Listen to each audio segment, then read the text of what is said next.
마음을 지키며 삽시다.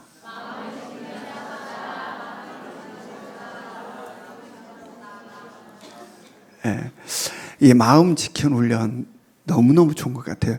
이게 여러분들 마음 같아서, 제가 마음 같아서 지금 그 이야기를 좀 해보고 싶은데 시간이 안 돼서 그럴 수는 없고, 들려오는 이야기를 들어보면 참 아름다운 이야기들이 많이 들려요. 옛날 같으면 감정들에게서 이러이러한 길로 가가지고 이러이러한 결론에 도달했을 텐데, 이 훈련을 하면서 이쪽으로 방향이 틀어졌고 그러므로 말미암아 이러이러한 아름다운 결론을 맞이하게 되었다라는 그런 이야기들이 굉장히 많이 나오고 있어요. 그래서 야, 이 마음 훈련, 주님의 마음으로 살아가는 이 훈련이 우리들의 삶에 얼마나 복되게 하는지. 여러분, 그러므로 이것을 지금 맛보지 못하고 계신 분들은 뭘 하지 않은 분이다? 마음 훈련을 안 한 분이다. 근데 다 하시리라 생각해요. 저도 지난 한 주간에 얼마나 이 마음 지킴의 훈련을 잘했는지, 잘했다고 하겠죠. 그런데 치열하게 했는지. 그래서 할 이야기가 너무 많은 거예요. 너무 많아요. 여러분, 우리는 이 마음 훈련에서 승리하고 그로 인한 기쁨을 우리가 만끽하는 은혜가 있기를 원합니다. 그래서 어떻게 내가 이렇게 됐지? 주변에서도 너 변했네. 라는 이런 말들이 우리 모든 교회 성도들 가운데 가득할 수 있기를 원합니다. 그런 의미에서 주님의 마음으로 삽시다. 한번 시작.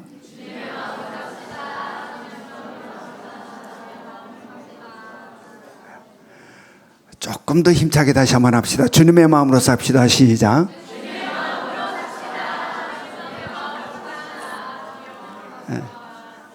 예. 여러분들이 마음 훈련, 이 싸움에서 승리한 모습 보입니다. 멋지게 승리한 주님의 마음으로 승리해서 그 기쁨의 마음 우리 모두가 누렸으면 얼마나 좋을까, 그런 생각 가득해요. 지난주에 말씀에서 예수 그리스도를 믿지만 할례를 받아야만이 진정한 하나님 백성이 되고 구원을 받는다라고 주장하는 바로 율법주의적 이단들의 주장에 대하여서 바울 사도가 무슨 할례를 이야기했습니까? 그리스도의 할례를 이야기했죠. 율법주의적 이단들이 예수 그리스도를 믿지만 할례를 받아야 돼. 그래야 진정한 하나님의 백성이 되는 거야. 구원을 받는 거야. 라고 도전하고 유혹하는 이들의 주장에 바울 사도가 그리스도의 할례에 대한 이야기를 했어요. 자, 그렇다면 지난주에 그 말씀을 나눴으니까 여러분들이 다 아시리라 믿습니다. 그렇다면 그리스도 할례가 뭡니까? 자, 그리스도 할례에 대한 이야기가 있었는데, 그렇다면 그리스도 할례가 무엇입니까? 자, 말씀을 다시 봅니다. 골로새서 2장 11절, 골로새서 2장 11절 같이 읽습니다. 시작. 또 그 안에서 너희가 손으로 하지 아니한 할례를 받았으니 곧 육의 몸을 벗는 것이요 그리스도의 할례니라. 아멘. 그리스도 할례란 그리스도 안에서 손으로 표피를 잘라내는 형식적인 할례가 아니라 마음의 가죽을 베는 마음에 하는 할례, 즉 육의 몸을 벗는 바로 진정한 할례가 그리스도의 할례다라는 이야기입니다. 그리고 그것이 곧 무엇이다? 세례다. 즉 예수 그리스도와 함께 우리의 못된 옛사람은 죽고 예수 그리스도와 함께 새로운 피조물 새 사람으로 다시 태어나는 것, 이것이 바로 세례이고 바로 이것이 그리스도의 할례라라는 말씀을 우리가 지난 주일에 함께 나누었습니다. 그래서 이와 같은 사실을 근거로 이제 바울은 바로 이와 같은 사실을 근거로 예수를 믿지만 할례를 받아야 하나님의 진정한 백성이 되고 구원을 받는다라고 주장하는 이 율법주의 이단들의 도전을 받고 있는 성도들에게 너희는 이미 바로 이 진정한 할례인 그리스도 할례를 받은 자들이다. 너희는 세례를 받았고 바로 이 진정한 할례인 그리스도 할례를 받은 자들이야 라고 확인을 시켜주는 말씀이 지난 주일 우리가 함께 나누었던 말씀이에요. 자, 이제 오늘 이어지는 말씀인데, 오늘 이어지는 말씀에서 오늘 말씀 제목이 뭡니까? 율법과 그리스도. 뭐가 뭐? 율법과 그리스도. 예. 이 제목을 잘 모르신 분들은 어떤 분들이 모른다? 기억력이 아니라 조금 늦게 오신 분들 이제 조금만 빨리 오셔서 말씀 제목이 뭔지 본문 말씀 뭔지 한번 쫙 읽고 말씀에 예배에 참석하면 좋을까요? 별로 안 좋을까요? 좋죠. 이 좋은 거 우리 같이 했으면 좋겠습니다. 아멘 왜 이렇게 작아요? 이 정보 우리 같이 합시다. 아멘. 5분 10분밖에 차이 안 나요. 조금만 마음을 둬서 일찍 나오셔서 기도를 준비하시고 예배에 참석했으면 좋겠습니다. 다시 한번 오늘 말씀 제목이 뭐라고 시작? 율법과 그리스도. 우리 신앙에 있어서 구약과 신약은 뗄래야 뗄 수 없는 관계에 있어요. 그리고 표면적으로 보면 구약의 중심에는 율법이 자리하고 있는 것처럼 보여요. 그래서 신학시대에 들어와서 바로 이로 인한 오해로 수많은 여러 가지 문제들이 발생했다라는 이야기입니다. 그리고 지난 주일에 우리가 나누었던 이 할례의 문제도 바로 이러함으로 인하여서 나타난 하나의 문제였다라는 거예요. 그러나 우리가 기억해야 되는 것은 구약이든 신약이든 구약이든 신약이든 그 중심에는 그 어떤 것도 아닌 그리스도가 그 중심 자리에 있음을 믿으시기 바랍니다. 아멘. 신약이든 구약이든 성경 모든 것들의 중심에는 누가 자리하고 계신다? 그리스도. 이 성경이라고 하는 것은 하나님의 구원의 역사예요. 그리고 그 구원의 역사의 중심에는 누가 계신다? 그리스도가 계신다. 죄로 인하여서 하나님과 단절된 어둠의 땅, 죄로 가득한 이 세상, 그래서 죄 가운데 죽어가는 우리들을 하나님께서는 회복하시고 구원하시려 하나님의 계획하시고 뜻하심을 하나님의 시간에 따라서 이 카이로스, 하나님의 시간에 따라서 찬란하게 펼쳐나가고 있는 것을 기록한 것이 성경이에요. 아멘. 그래서 그 하나님의 시간에 따라 쭉 구원의 역사를 펼쳐나가는 것이 성경인데 바로 그 중심에는 누가 있다? 그리스도가 있다. 그리스도가 있다. 그러므로 우리는 성경을 묵상하고 성경을 이렇게 해석해 나가는 데 있어서 항상 이 개념을 갖고 성경을 묵상하고 성경을 봐야 한다. 엉뚱한 다른 것들로가 아니라 바로 이 중심의 흐름, 이 개념을 바탕으로 해서 성경을 묵상하고 해석해 나가야 한다라는 이야기입니다. 오늘 말씀도 바로 이것들에 대한 가르침의 말씀이다 라고 할 수 있어요.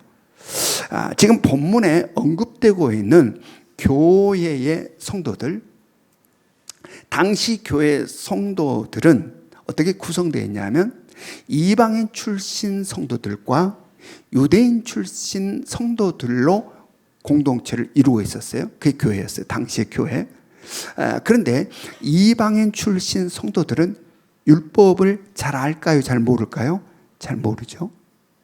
이방인 출신 성도들은 율법을 잘 몰라요. 그러나 유대인 출신 성도들은 율법을 잘 알아요. 따라서 이방인 출신 성도들은 율법을 잘 모름으로 말미암아 율법에 대한 선망이 있었어요. 그러므로 율법을 근거로 도전하는 율법주의적 이단들의 도전에 바로 이방인 출신 이 성도들이 취약했다라는 이야기입니다. 그것들이 모르니까 와 그래 이래 되는 거죠. 왜 그래? 우리 교회도 막 개척됐을 때, 개척돼서 막 교회가 이제 시작될 때 다른 교회에서 막 신앙생활을 하다가 딱 우리 교회 오면 우리 교회가 그에 다닌 교회하고 좀 다른 부분이 있으면 이 교회는 왜 이런데? 교회는 이래야 되는데 라고 하면 우리 교인들이 그래? 우리 교회 뭐 잘못됐나? 막 이렇게 휘둘렸어요. 그러나 지금은 우리 교회의 정체성, 우리 교회의 문화 이것들에 우리가 자부심을 갖고 있잖아요. 바로 이방인 출신 성도들도 그랬어요. 신앙에 제대로 정착되지 못해서 유대인 출신들이 그냥 이야기를 하면 그래야 되는 거 아니야? 그래야 되는 건가? 라고 이렇게 흔들렸다는 이야기입니다. 흔들렸다. 그러므로 바로 이러한 상황 가운데 있는 교회들을 향해서 바울 사도는 지금 오늘 말씀을 하고 있는 겁니다. 자, 골로새서 2장 13절 말씀 봅니다. 골로새 2장 13절 같이 읽겠습니다. 시작. 또 범죄와 육체의 무할례로 죽었던 너희를 하나님이 그와 함께 살리시고 우리의 모든 죄를 사하시고. 이것은 당시 교회 대다수를 차지하고 있는 이방인 출신 성도들을 향하여서 하는 말이에요. 여기서 무엇과 무엇으로 죽었던 너희들이라 이야기합니까? 무엇과 무엇으로 죽었던 너희들? 범죄와 육체의 무할례로 죽었던 너희들, 이렇게 표현하고 있어요. 이방인 출신 성도들 향하여서. 바로 이 말은 무슨 의미의 뜻을 가지고 있는 것일까? 바로 죄로 인하여서 하나님과 단절된 어둠의 땅, 죄로 가득한 이 세상에서 이방인들은 하나님과 전혀 관계없는 그 죄 가운데서 하나님과 전혀 관계없이 죄 가운데 살고 있었고, 또한 하나님의 택한 백성인 유다 백성과 전혀 다른 그러한 자들로서 하나님과 전혀 상관없이 죄 가운데 살고 있었다는 이야기입니다. 그래서 이것을 범죄와 육체의 무할례로 이렇게 표현하고 있어요. 할례를 받지 않았다. 육체의 무할례로 하나님을 전혀 알지 못하고 그냥 죄가 뭔지도 모르고 죄 범법 가운데 살고 있었던 너희들이다. 그러므로 그 당시에 너희는 스스로의 힘으로 하나님의 누구인지를 알 길이 없었고, 그리고 또한 죄가 무엇인지도 스스로 알 능력이 없었다. 죄가 뭔지, 무엇이 죄인지도 몰랐다. 세상에서 말하는, 세상에서 정해놓은 법, 막 형법, 막 이런 여러 가지 법, 이것이 아니고 이 세상의 이 법이라는 것이 얼마나 웃긴지 몰라요. 여러분, 지금도 많이 우리가 보잖아요. 코에다 걸면 코걸이, 입에다 걸면 입걸이, 그냥 그래요. 그냥 이 사람들이 정권 잡으면 이 사람들이 막 전부 죄인이어서 막 잡아들이고, 또 이 사람이 정권 잡으면 저 사람들 전부 죄인이 되었고 전부 잡혀 들어가고, 이게 그냥 힘 있는 자가 그냥 힘 없는 자가 다 죄인 되고 이렇게 되는 거예요. 세상의 이 법이라는 게 그 기준이 얼마나 웃긴지 몰라요. 웃긴지를 몰라. 이게 러시아가 우크라이나 공격하는 거 봐봐요. 그러니까 힘 있는 자가 정해요. 힘 있는 자가. 힘이 정해요. 힘. 정의가 정의가 아니라 힘이 정해요. 이 세상에 그래요. 세상은 그래서 제가 뭔지 몰라요. 세상 속에 살면 제가 뭔지 모르는 거예요. 그래서 바로 죄로 인해서 하나님과 단절된 세계 속에서는 사람들이 죄가 뭔지도 모르고 살았다. 무엇이 죄인지도 모르고 살았다. 그래서 죄 가운데 살고 있었어요. 그런데 죄의 싹은 사망이다. 죄의 싹은. 그러므로 그들은 살았으나 뭐예요? 죽은 자예요. 죄의 싹은 사망. 지금 죄 가운데 있으니 그 죄의 싹은 사망이니 지금 살아있으나 죽은 자들이었다. 바로 이게 이방인 너희였다. 우리들이었다. 지금 세상의 사람들, 예수를 알지 못하고 하나님을 알지 못하고 살아가는 세상 사람들이 바로 우리였다. 지난날 우리였다라는 이야기입니다. 지난날 우리였다. 여러분들, 가끔 고속도로를 달리다 보면 이 닭이나 돼지를 도축장으로 싣고 가는 트럭들을 가끔씩 봐요. 못 봐요? 가끔 보잖아요. 그 빼곡히 좀 여유 있게 싣습니까? 어떻게 그렇게 쟁여 넣었는지 그냥 빼곡히 다 그 좁은 공간에 닭 집어넣고 돼지 집어넣어서 도축장으로 싣고 가는 그런 트럭도 우리가 종종 봐요.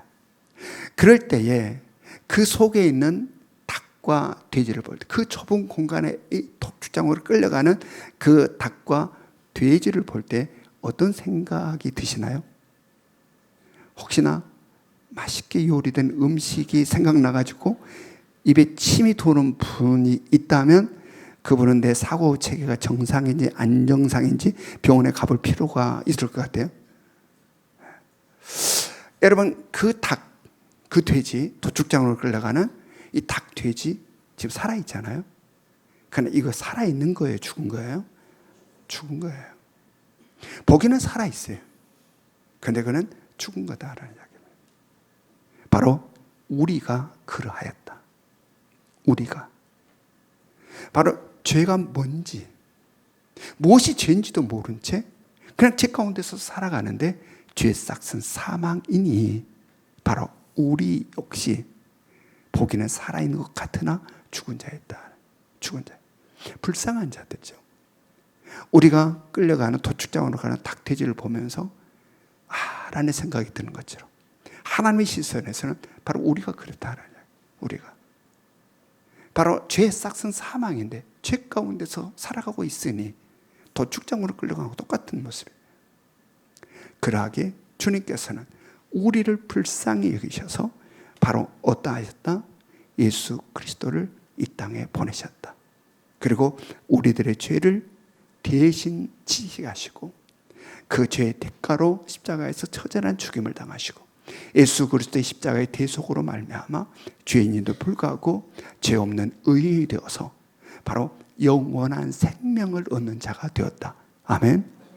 그러므로 우리는 그냥 보기에만 살아있는 자가 아니라 실제로 영원한 생명을 가진 자로 진정 살아있는 자가 되었다. 아멘.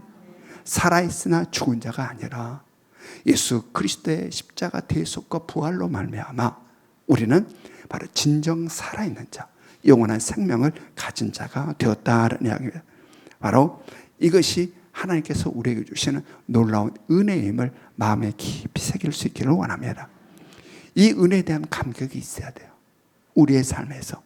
그럴 때 다른 어떤 것들로도 우리가 흔들리지 않는다. 너무 크니까. 이 은혜가 너무 크니까 작고 작은 것들은 별 감각으로 느껴지지 않는다. 바로 이 엄청난 은혜가 우리들의 가슴 중심에 자리할 수 있기를 원합니다. 그리고 이어서 이제 바울 사도는 율법에 대해서 이야기를 합니다. 자, 이방인 출신 성도들도 율법에 대한 이 사모함이 있었고 율법이 뭔가라는 선망이 있었고 또 유대인들은 율법을 잘 알고 있었어요. 그래서 이제 이어서 바울 사도는 율법에 대한 이야기를 해요. 자, 골로새서 2장 14절, 골로새서 2장 14절 같이 읽습니다. 시작. 우리를 거스르고 불리하게 하는 법조문을 쓴 증서를 지우시고 제하여 버리사 십자가에 못 박으시고. 여기서 우리를 거스르고 불리하게 하는 법조문이란 뭘 이야기할까요? 율법을 이야기해요. 율법.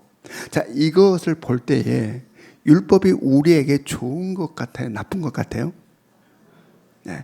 이것을 보면 지금 우리를 거스리고 불리하게 하는 율법, 이 법조문으로 쓴 증서를 하나님이 지워버리고 제하해버리고 십자가에 못 박았다 라고 했을 때 우리는 지금 율법이 우리에게 아주 나쁜 것처럼 느껴지잖아요. 그러나 그렇지 않다. 우리 성경은 율법에 대해서 뭐라고 이야기하는지 우리가 봅니다. 로마서 7장 12절, 로마서 7장 12절 같이 읽습니다. 시작. 이로 보건대 율법은 거룩하고 계명도 거룩하고 의로우며 선하도다. 예, 율법은 거룩하고 의롭고 어떠하다는 겁니까? 선하다. 왜냐하면 율법은 하나님이 직접 제정하신 법이고 그래서 거룩하고 의롭고 선하다라는 이야기입니다. 그렇다면 어떤 면에서 율법이 거룩하고 의롭고 선한 것일까? 어떤 면에서? 자, 다시 이야기가 앞으로 돌아가 봅니다. 자, 이 땅은 죄로 인해서 하나님과 단절된 어둠의 땅, 죄로 가득한 세상으로 그랬습니다. 그래서 죄가 뭔지, 무엇이 죄인지도 모르고 그냥 죄 가운데서 살아간다. 그래서 죄 싹은 사망이기에 살았으나 죽은 자 같은 그러한 삶이 우리들의 삶이었다. 그래서 이렇게 살면 어디로 가는 거예요? 사망이죠. 그래서 하나님께서는 우리에게 율법을 보내주셨다는 거예요. 율법을 우리들에게 주셔서 뭐가 죄인지를 알게 하셨다. 이제 죄가 뭔지도 모르고 무엇이 죄인지도 모르고 살아가는 우리들에게 하나님께서는 율법을 보내주셔서 이러이러한 것이 죄야. 그러므로 이러이러한 것을 짓지 말고 이렇게 살아서 의롭게 살아야 된다라고 가르쳐 주신 것이 율법이다라는 이야기예요. 그래서 우리를 하여금 뭐가 뭔지 모르고 살아서 끝나버린 게 아니라 죄가 무엇인지 분별하여 죄를 짓지 않고 의롭게 살아 바로 아름다운 영광의 나라에 이르게 하기 위한 하나님의 배려로 주시는 것이 율법이다라는 이야기입니다. 그래서 율법은 거룩하고 의롭고 선한 것이다. 그런데 문제는 인간에게 있는 거예요. 인간에, 우리에게. 이제 율법을 알았어요. 그렇구나. 그래서 이제 율법에 따라서 뭐가 죄고 뭐가 의로운 것인지를 알아. 이제는 율법에 따라서 죄를 짓지 않으려고 의롭게 살려고 내가 몸부림치고 애를 쓰는데 안 된다라는 이야기입니다. 늘 그것이 이거 죄구나, 나 일 안 해야 돼. 그래도 또 해버려요. 이것이 의로운데 안 하고. 그래서 자꾸 무너지는 거예요. 그래서 살아야지, 이렇게 살아야지, 의롭게 살아야지 라고 율법을 이제 알았으니까 그 율법대로 살아서 의롭게 되려고 몸부림을 치는데 안 된다는 이야기입니다. 우리의 형편없는 한계에 부딪힌다. 여러분, 이 땅을 살아갈 때 내가 뭔가 하려고 최선을 다해서 노력하고 몸부림쳐도 그것을 내가 넘어설 수 없게 되었을 때 우리들의 마음에 밀려오는 게 뭡니까? 내가 정말 이거 해야 돼 라고 알아서 정말 그걸 하고 싶어서 정말 최선을 다해서 몸부림쳐 애를 쓰는데 넘을 수가 없어요. 그걸 넘어갈 수가 없어. 한계에 부딪혀서. 그럴 때 우리들에게 밀려오는 게 뭐예요? 절망, 좌절, 서러움, 탄식. 정말 율법대로 살아보려고 애를 쓰고 몸부림치는데 안 돼. 또다시 죄, 또다시 죄. 그래서 처절한 절망, 처절한 좌절, 탄식이 있게 된다. 그래서 바로 이러한 상황 가운데 바울 사도는 로마서 7장 24절에서 어떠한 탄식을 합니까? 오호라, 나는 공고한 사람이로다. 이 사망의 몸에서 누가 나를 건져내랴. 오호라, 나는 공고한 사람이다. 이 사망의 몸, 아무리 죄를 짓지 않으려고 또 죄를 짓고 또 죄를 지는 이 사망의 몸에서 누가 나를 건져낼 수 있을까? 나는 어찌할 수 없는데, 최선을 다해도 안 되는데 어떻게 해야 될까? 누가 나를 사망 몸에서 누가 나를 건져낼까? 탄식을 하는. 바로 이것은 바로 우리들도 마찬가지죠. 여러분, 이렇게 스스로의 힘으로 결코 온전한 의를 이룰 수 없어. 율법을 알아, 죄가 뭔지는 알았는데 내가 아무리 애쓰고 몸부림치고 또 몸부림치고 또 몸부림쳐도 이것을 넘어설 수 없고 그냥 죄인으로 있을 수밖에 없는 우리들, 바로 그러한 우리들을 하나님은 보시고 우리들에게 누구를 보내주셨습니까? 바로 예수 그리스도. 예수 그리스도를 보내주셔서 바로 우리들은 모든 죄를, 부분이 아니라 우리의 모든 죄를 예수 그리스도께 대신 지시고 십자가에 달려 돌아가심으로 말미암아 그 예수 그리스도의 은혜로, 대속의 은혜로 말미암아 율법을 온전히 지켜서 의로움이 아닌 바로 예수 그리스도의 이 십자가의 대속의 은혜로 말미암아 우리는 죄인이 아닌 의인이 되어 영원한 생명을 얻게 되는 것이고 하나님 나라의 백성이 되는 것이다. 아멘. 그러므로 이 예수 그리스도의 은혜가 얼마나 우리들에게 귀한 것인가, 예수 그리스도가 나에게 어떠한 존재인가를 우리는 항상 마음에 깊이 새기며 살아갈 수 있기를 원합니다. 그래서 오늘 본문 말씀에서 바로 그러함으로, 지금 이러함으로 오늘 본문 말씀에서 어떠한 말씀을 합니까? 골로새 2장 14절 같이 읽습니다. 시작. 우리를 거스르고 불리하게 하는 법조문으로 쓴 증서를 지우시고 제하여 버리사 십자가에 못 박으시고. 아멘. 바로 율법으로 아무리 몸을 치고 있어도 온전한 의에 이르지 못해 절망하며 낭망하는 우리들에게 예수 그리스도를 보내주심으로 말미암아 이루하셨다. 지워버리시고 제하여 버리시고 십자가에 못 박으셨다. 아멘. 그러므로 우리는 여기에서 율법이라는 것을 다시 한번 정립해 봐야 돼요. 우리는 율법이란 죄가 뭔지도 모르고 죄 가운데 범벅으로 살아가는 우리들에게 율법이 뭘 했습니까? 죄가 뭔지 알려주셨고 의가 뭔지 알려주었어요. 그래서 그걸 알고 열심히 살려고 몸부림치는데 우리의 형편없는 우리의 능력, 우리의 한계에 부딪혀 절망하고 좌절한다.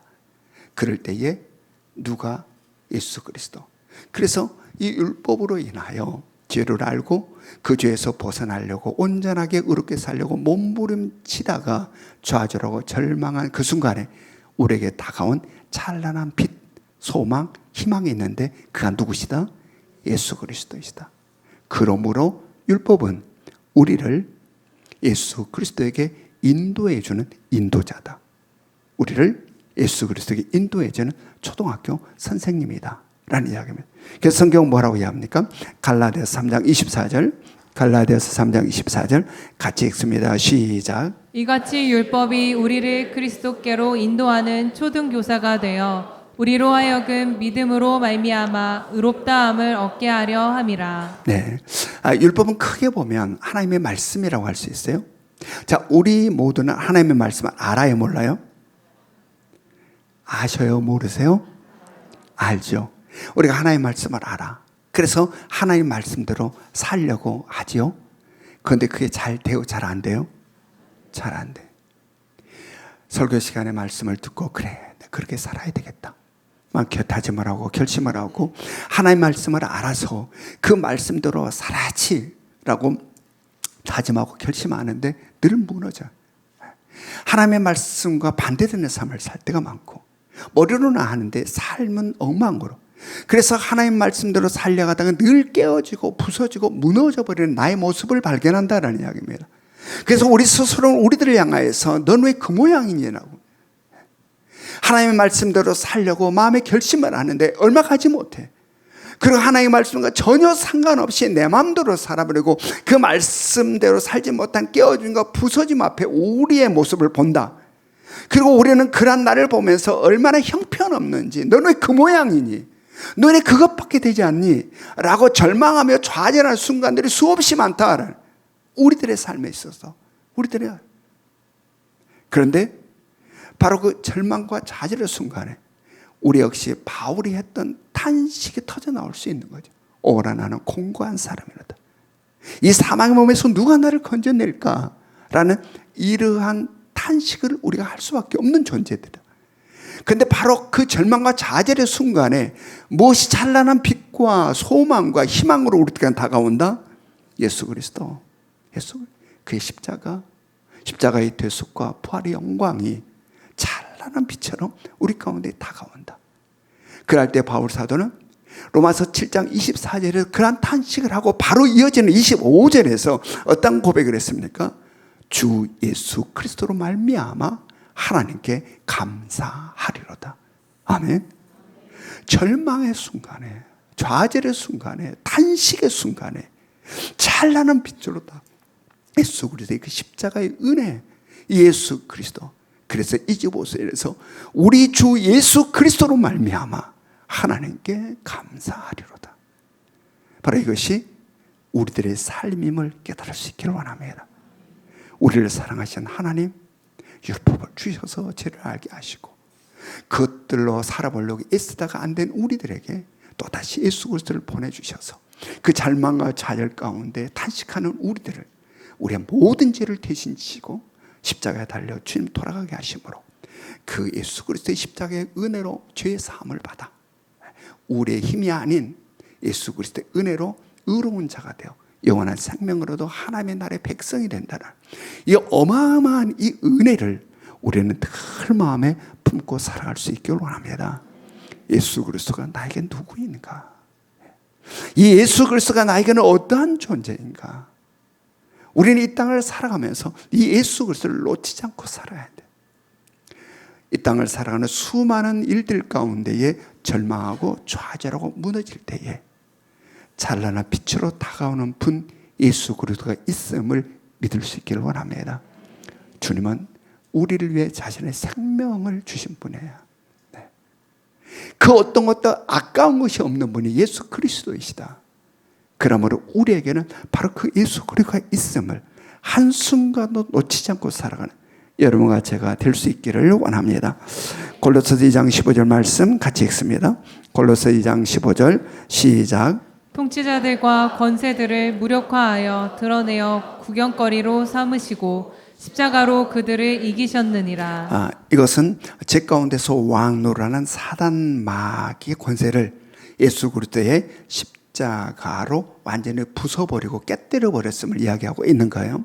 이 사탄 마귀는 죄 가운데서만 힘을 발휘하고 능력을 발휘해요. 죄가 없으면 아무 힘이 없어요. 그래서 죄 가운데서 이 사단 마귀는 죄와 사망의 권세로 우리를 두렵게 해요. 여러분, 우리가 죄가 하나도 없으면 두려움이 없어요. 죄 가운데 있으니 두려움이 밀려오는 거예요. 죄 가운데서 죄와 사망의 권세로 사단 마귀가 우리를 두렵게 하고 우리를 위축시킨다는 이야기입니다. 그런데 이 죄와 사망의 권세를 무엇으로 깨뜨려 버리셨다? 예수 그리스도의 십자가와 부활로 완전히 깨뜨려 버리셨다. 아멘. 그러므로 우리는 늘 예수 그리스도의 십자가와 부활의 은혜 가운데 살아야 된다. 이곳에 떠나서 내 마음대로가 아니라 언제나 예수 그리스도 안에서 살아야 된다. 예수 그리스도를 통한 십자가의 대속의 은혜와 부활의 은혜 가운데 우리는 살아갈 수 있어야 된다. 그래서 성경은 어떤 말을 합니까? 골로새서 15장 55절부터 58절, 고린도전서 15장 55절부터 58절 같이 읽습니다. 시작. 사망아 너의 승리가 어디 있느냐? 사망아 내가 쏘는 것이 어디 있느냐? 사망이 쏘는 것은 죄요 죄의 권능은 율법이라. 우리 주 예수 그리스도로 말미암아 우리에게 승리를 주시는 하나님께 감사하노니 그러므로 내 사랑하는 형제들아 견실하며 흔들리지 말고 항상 주의 일에 더욱 힘쓰는 자들이 되라. 이는 너희 수고가 주 안에서 헛되지 않은 줄 알미라. 아멘. 여러분, 우리들 인생의 삶에 있어서 그 어떠한 영웅호걸이라 할지라도 반드시 무릎을 꿇고 굴복하는 대상이 있어요. 그게 누굽니까? 죽음이에요. 죽음. 이 세상을 호령했던 그 어떠한 영웅들도 다 죽음 앞에서는 무릎을 꿇었고 굴복했다는 이야기입니다. 그런데 오늘 성경에 이 죽음을 향하여서 사망아 너의 승리가 어디 있느냐, 사망아 내가 쏘는 게 어디 있느냐라고 당당하게 외치는 사람들을 소개하고 있어요. 바로 그들이 누구라는 겁니까? 바로 예수 그리스도를 믿어 예수 그리스도의 십자가의 대속과 부활로 말미암아 사망 권세를 깨뜨려 버리고 승리하는 자들, 바로 우리임을 믿으시기 바랍니다. 아멘. 그것에 얽매이지 않는, 죄와 사망의 권세 가운데 매이지 않는 예수 그리스도의 십자가와 부활로 말미암아 죄와 사망의 권세 가운데 결코 매이지 않는 바로 우리를 지금 이야기하고 있는 거예요. 여러분, 바로 우리가 그러한 자임을 깨달을 수 있기를 원합니다. 그래서 어떠한 곳에서 무엇을 하든지 누구를 만나든지 간에 우리는 항상 당당할 수 있어야 된다. 그것이 죽음이라 할지라도 모든 사람들이 두려워하는, 모든 사람들이 굴복되는 바로 그러한 죽음이라 할지라도 우리는 그 죽음을 향하여서 사망아 너의 승리가 어디 있느냐, 사망아 내가 쏘는 게 어디 있느냐라고 외칠 수 있어야 한다. 여러분, 이러한 당당함이 우리 가운데 있기를 원합니다. 우리에게 무슨 병이 찾아와 암입니다 라는 판정을 받았을 때 무너지지 않아야 된다. 여기 지금 우리 반집사님 여기 계세요. 나는 반집사님을 보면서 얼마나 마음이 기쁜지 몰라요. 이번에 처음 암 판정을 받았을 때 내 걱정이 돼서 전화를 했는데 얼마나 밝은지 몰라요. 지금도 암 투병하고 있는데 밝아요. 두려움이 없어요. 죽음에 대한 두려움 없어요. 죽음에 대한 두려움. 여러분, 그리스도인들은 암입니다 할 때 무너지면 안 돼요.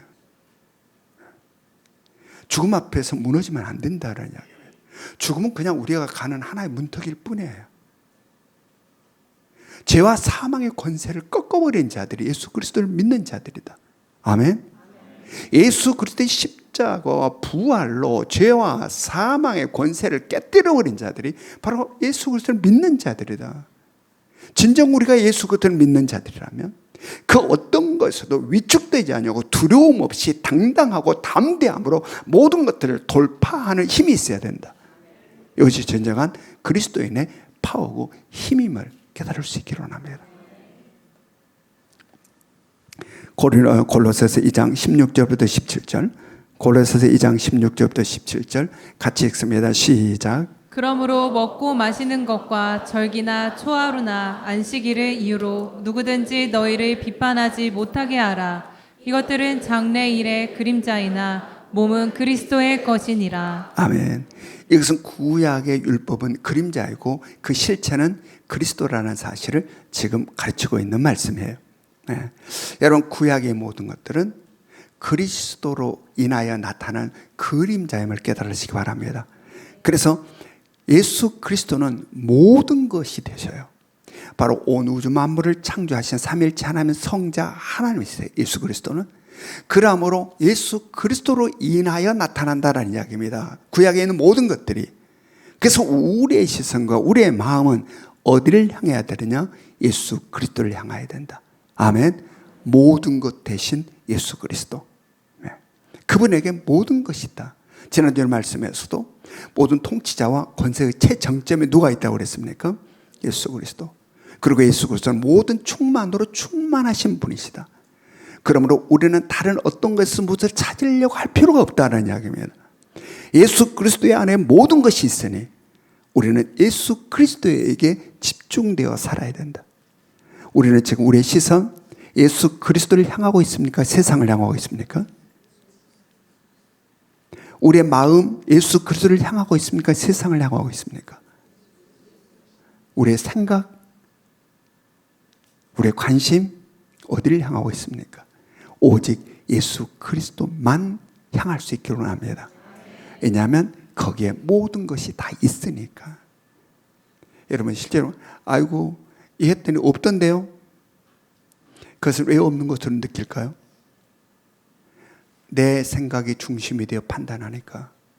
내 생각이 중심이 되어 판단하니까. 여러분 예수 그리스도 안에 모든 것이 있음을 우리는 믿어야 된다. 아멘. 그래서 항상 예수 그리스도가 전부인 자로, 오직 예수 그리스도로 살아가는 자로 이 땅을 살아가는 우리 모두가 될 수 있기를 원합니다. 여러분 세상의 미신과 우리의 신앙의 하나님을 섬기는 것과 신앙과 어떤 차이가 있죠? 세상의 다른 종교들, 이 미신들과 하나님을 믿는 우리와의 차이가 뭐예요? 여러분 세상의 종교, 세상 미신들은요 자기가 중심이에요. 그래서 신의 도움을 받아 내 꿈을 이루어가요. 내가 주인이에요. 너 이리 와봐봐, 나 좀 도와줘. 내가 이렇게 빚게, 나 좀 도와줘. 내가 이렇게 공을 들일게, 너 나를 좀 도와줘. 내 가는 길 열어줘. 내 가는 길 알려줘. 내가 주인이에요. 이게 미신이에요. 여러분 우리의 신앙은 내가 주인이 아니에요. 하나님이 주권이에요. 하나님이 주인이세요. 하나님의 뜻, 우리를 향하여 이 땅에 보내실 때에 우리에 대하여 하나님이 이미 계획하고 계세요. 그리고 그 계획대로 우리를 이끌어 가세요. 그러므로 우리는 내 뜻이 아니라 하나님의 뜻을 물어가야 돼요. 내가 주인인데 하나님 이리 와봐. 이런 신앙이 아니, 이건 미신이에요. 내가 하나님의 뜻에 나를 맞춰가는 것, 그것이 내 인생의 최고의 성공이다. 가장 잘된 나의 인생이다. 우리 어리석은 못난 생각으로 이리저리가 아니라 오직 하나님의 주인 되심으로 살아갈 수 있기를 원합니다. 바로 광야가, 이스라엘 백성들의 광야가 하나님의 주권을 가르치는 훈련장이었어요. 이게 하나님의 백성들 우리들의 삶이어야 돼요. 내가 주인 된 곳에서 철저하게 내려오고 나를 이미 계획하시고 뜻하시고 나의 모든 것들을 이미 세워놓으신 하나님의 그 뜻을 따라 살아가는 우리의 여정 속에 늘 기쁨과 감사가 넘쳐날 수 있기를 주님의 이름으로 축원합니다. 적용 질문 같이 읽습니다. 적용 질문 1번 시작. 일상의 삶에서 자신의 한계에 부딪혀 서럽게 울어본 적 있습니까? 2번 시작. 하나님의 말씀대로 살지 못한 자신을 바라보며 처절하게 절망하고 좌절해 본 적 있습니까? 3번 시작. 예수 그리스도는 당신에게 어떠한 존재입니까? 지금은 우리 주 예수 그리스도의 은혜와 하나님 아버지의 끝없는 사랑하심과 성령님의 감화감동 역사하심이 예수 그리스도가 내게 누구인지 내 삶의 중심이 되시고 내 삶의 근원이 되시고 내가 살아가는 이유가 되며 나의 비전과 꿈과 소망이 됨을 다시 한번 깨달아 오직 예수 그리스도로 살기를 소망하는 이 자리에 모이는 모든 성도들 머리 위에 지금으로부터 영원토록 함께 하시기를 간절히 축원하옵나이다.